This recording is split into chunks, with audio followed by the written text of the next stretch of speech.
Hey, what's going on? Scott Taylor with San Diego Real Estate Hunter.com. In this video, why don't we chat about my number one down payment assistance program that I have for the state of California, and very specifically for where I practice in San Diego. As I film this video, we are heading into June 2020. So we are in the midst of a few things. We have the election year going on. We know that we have COVID-19, whether we're in the start, the middle, the end, we will see. And obviously we're in summer. Normally speaking, things pick up in the summer with a little bit less inventory. So I'm not going to get involved in all this market report stuff. I have it in other videos if you want to check that out. What I want to do is break down the basics of my number one down payment assistance program right now in San Diego. Maybe some questions and answers in this video. And I also have a separate question and answer video that goes into more questions and more answers. And of course, how you can get started on it right now in 10 minutes or less. Let's jump into it. So this program is called the Chenoa Fund. I have of the programs. I want to talk about one specifically because it's my most popular product and I want to simplify. So you do not need to be a first-time home buyer to take advantage of this program. What does that mean? That means that you could have owned a home before. So a first-time home buyer is categorized as has never owned a home or hasn't owned one in the last 3 years that they've lived in. So this does not matter. You can have owned before, not owned before. It does not matter. Now, this is for an owner-occupied property. It means it's primary residence. You're going to live in the property. It's not a second home. It's not a vacation home. It's not an investment property. It's something that you're actually going to live in.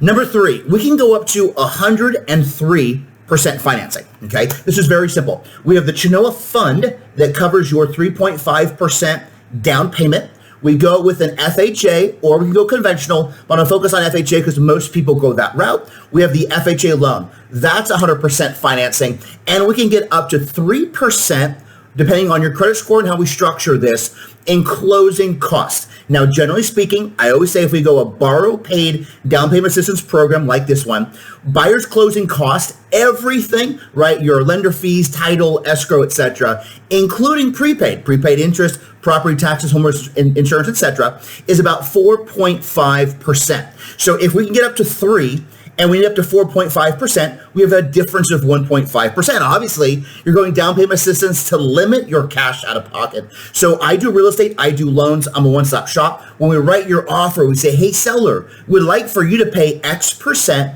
of my buyer's, yours, closing costs. Of course, they could say yes, they could say no, they could counter, they could do something else, but generally speaking, that's what we do to limit your cash out of pocket. Number 4, as I just mentioned, this can be for an FHA loan or a conventional loan. Generally speaking, because we get a higher debt to income ratio, we would go with an FHA loan. So I'm keeping this as simple as possible, but we can't go FHA or conventional. And something to keep in mind, if we go with an FHA loan, there's always caveats, right? If we go with an FHA loan, if it's a home or what's called a PUD, Planned Urban Development, it just has to be livable. That's it. If you're buying a condo or townhome, it has to be an FHA approved condo or townhome complex. And as an FYI, something around 5% of or so are FHA approved. So it's not big. So potentially we could go FHA, we could go conventional. And you see how that works. Number 5, credit scores. Now, here's a big one. This one is constantly changing. Again, heading into June, I'm giving you information now. I'm sure you can look below the video and maybe I can update it in writing if it changes. But it's gone between something in between a 620 to a 680 has been the middle credit score needed. Currently, it's a 660.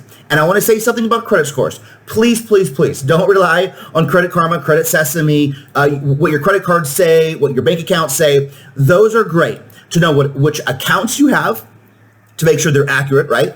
And then to add up your minimum monthly debts, okay? It's great for that. That's horrible on a credit score. When you apply with me, the debts that are on the credit report, unless we have proof otherwise, and the middle credit score is the credit score that we use. And I'd like to say, hey, Credit Karma's a little bit lower, it's a little bit higher. I haven't found any correlation. So please do not go off that credit score. Let's talk about loan amounts. This has changed a little bit too. Again, as of June, I'm going to give you what it is. So for a loan amount, we can go up to a $510,000 loan amount, which is something around a $525,000 purchase price. That means a home, a townhome, a condo, a PUD, up to a $525,000 purchase price you can buy with no money down and very little money out of your pocket. Now let's talk about debt to income ratios. Once again, let's talk about FHA because that's the most popular because we get a higher debt to income ratio. Okay. Currently, we can get up to a 55% debt to income ratio on this. So here's how this works. We add up your minimum monthly payments of debt on your credit report. Okay. Things like, right, your car loans, credit cards, student loans, personal loans, etc., etc. So it's showing up on your credit report, plus your future housing payment, right? Principal, interest, taxes, insurance, mortgage insurance, if there's an HOA. That's your total debt, divided by your average gross income. Gross, what does gross mean? Gross means how much you get paid, not your after tax, but gross, okay? So your total debt divided by your average gross income equals your debt to income ratio. So if your debts plus future housing payment is $5,500, that means per month, that means that your gross income needs to be a minimum of $10,000 per month gross or more to stay in that 55% debt to income ratio. Number 8, so one of the reasons besides the high debt to income ratio on this product, why it's so popular is that there's no max income. Okay, I want to be very, very clear. You can make an unlimited amount of money, $5 million a year, $200,000 a year, whatever it is. There's no max income. This is why this program is so popular and my number one program currently. Number 9, this works, as we already said, on a property that you're going to live in. And yes, if you have a condo and you want to buy a home and you're truly going to live in the home, you can have owned. It doesn't matter. But this would be for a home, a townhome, a PUD, or a planned urban development, or a condo. It does not work, nor do I work with anything as far as manufactured homes, mobile homes, and unfortunately, it doesn't work for a 2-unit, 3-unit, or 4-unit. So number 10, and the last of these basics, let's talk about the basic documentation, okay? It's very simple.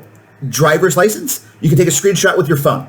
Last 2 years tax returns and W-2s, and if you don't have those, just Google IRS tax transcripts. You get them completely free online from the IRS website. You need the last 30 days paychecks. So if you're paid, once a month, it's 1, twice a month, it's 2, 4 times a month, that's 4, etc. But your last 30 days paychecks, your last 2 full months bank statements, all pages. How do you get those? Just log into your bank accounts. You save the last 2 months via PDF. There you go. And then if you have anything like stocks, bonds, mutual funds, 401k, retirement account, etc., just that last statement.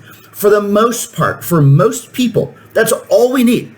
Driver's license, last 30 days paychecks, last 2 years tax returns and W-2s, last 2 months bank statements. Did I say that? Last 30 days paychecks and your latest stocks, bonds, mutual funds, etc. account. That's it. 4 or 5 things. That's all we need. Now, I have another video with some more questions and answers, but I want to go over to like a couple of the most popular ones that everybody asks me that I want you to know about right now. The number one question always, okay, Scott, cool. I get this. I can limit my down payment. I can limit my closing costs. Theoretically, I have little cash out of pocket. Generally speaking, how much money, Scott, do I personally need to buy? Okay, let me give you a hypothetical. Let's say that we're going for a $500,000 purchase. Generally speaking, your deposit in, or what's called the EMD, earnest money deposit in, is between 1 and 2% of your purchase price. That's between $5,000 and $10,000. Wow, Scott, that's completely different than what you just said. Here's the caveat. Since I'm going to help you with the real estate and the loan, one-stop shop, I'm doing everything. We can limit your cash out of pocket because when we write your offer to the agent, I'm going to say, hey, Jimmy John, we are getting this done. My buyer, if your seller gets the net that they need to sell and they can help, right, with my buyer's closing costs. They don't need much cash out of pocket. So since we don't need much cash out of pocket, why don't we put in $1,000 into escrow as far as a deposit, or $1,500 or $2,000?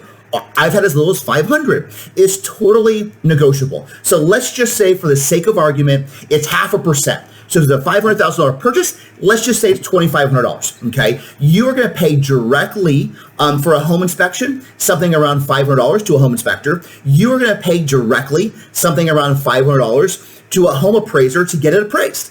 So we have, let's just say, $2,500 into escrow. We have $500 for an inspection, $500 for an appraisal. What's that? $3,500. Once again, that's negotiable as far as the deposit. Here's the great thing. Besides your appraisal, that's paid out. Besides your home inspection, that's paid out, $1,000.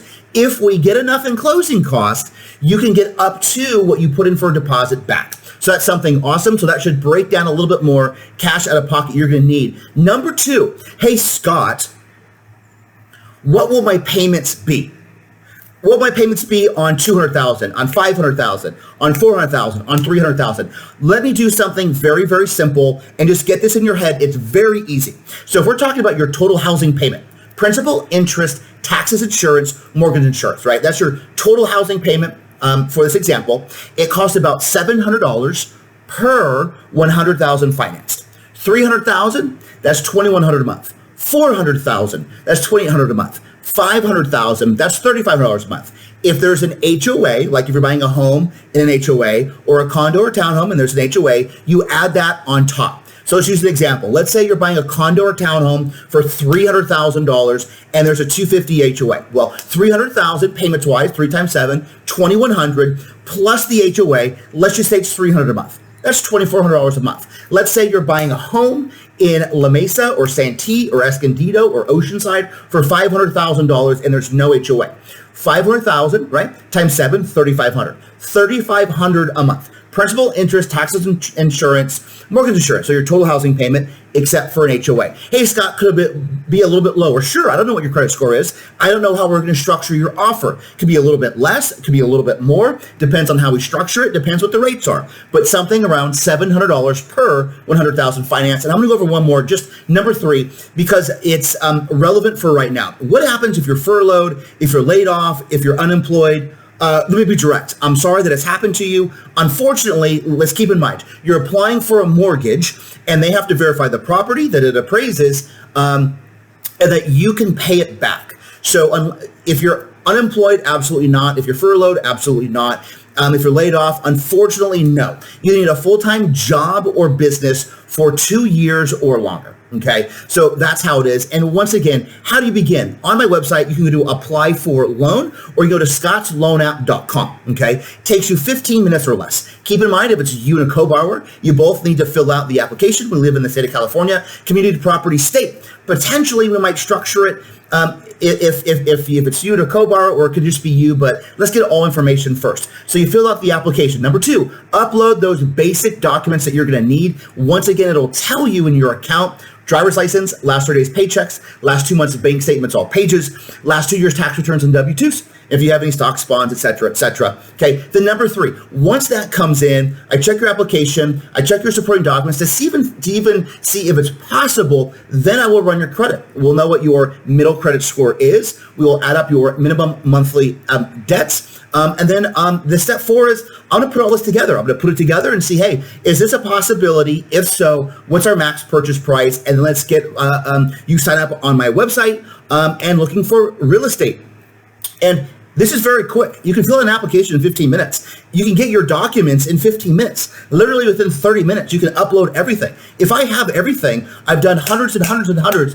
I've seen of loan applications, of structuring deals over 20 years. Of course, I can get this back to you as soon as possible. That's it. Just wanted to go down the main items of my number 1 down payment assistance program right now in San Diego, called the Chenoa Fund. Any questions? Shoot me a call, email, text. Apply online at scottsloanapp.com, and I look forward to chatting with you sometime soon.